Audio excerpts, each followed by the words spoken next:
Ustadz, saya punya seorang nenek yang umur 95 tahun. Jadi di masa kecilnya dia sudah termasukkan jin oleh orang tuanya. Jadi di hari tuanya perilakunya tak seperti sering berjalan berkilo-kilometer tanpa lelah. Kadang-kadang memakan rumput. Jadi seandainya kami Allah berkehendak umpamanya meninggal dunia, apakah itu suatu dosa bagi anak cucunya? Jinnya ini mesti dikeluarkan. Jadi zaman dulu nenek moyang kita ini kan berkawan sama jin.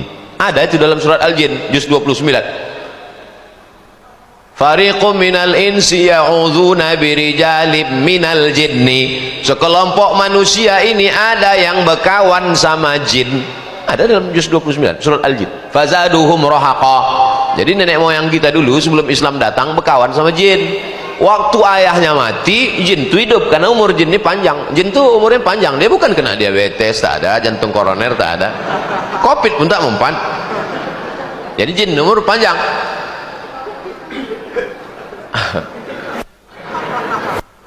Mati ayahnya, jin itu hidup. Jin itu turun ke anaknya. Mati anak ini, jin itu hidup, turun ke cucunya. Biasanya ke anak-anak pertama. Anak pertama. Saya termasuk anak pertama. Ya, jadi kalau kita sembahyang, sholat, berzikir, jin itu tak bisa dekat.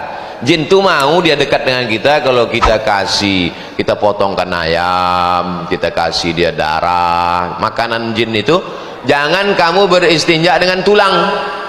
Tak boleh istinja dengan tulang, istinja mesti dengan batu. Kenapa tak boleh istinja dengan tulang? Innahu ta'amu ikhwanikum, karena tulang itu makanan jin. Tak boleh menyiram air panas di luar jendela, buka jendela. Nah, orang di kampung buka jendela, siramkan air panas. Tak boleh, karena tak takut ada anak-anak jin tersiram situ, mengamuk dia. Menyolap kawan Pak Ustaz.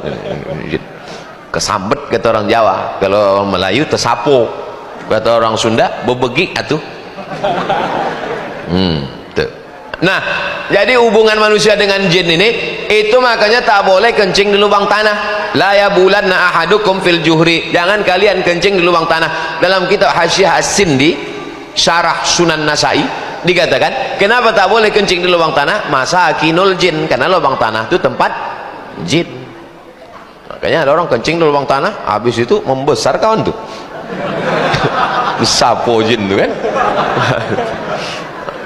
Jadi oleh sebab itu masalah orang diganggu jin itu ada. Nah, saya mau mengatakan bahwa ini bukan fiksi, ada dalilnya menurut sunnah. Setelah kita tahu bahwa jin itu ada dan dia bisa mengganggu orang dan dia bisa berteman dengan orang, bagaimana cara mengeluarkannya? Ruqyah.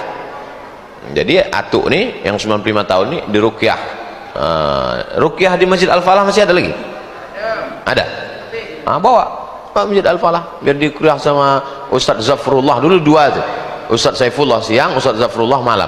Nah, jadi jin ini dibagi dua, ada jin siang, ada jin malam. Ada penangannya khusus. Kau ini jin siang atau jin malam? Kalau jin siang sama Ustadz Saifullah, jin malam sama Ustadz Zafrullah. Lengkap insya Allah. Riau ini apa yang tak ada? Semua ada. Jin itu pun ada.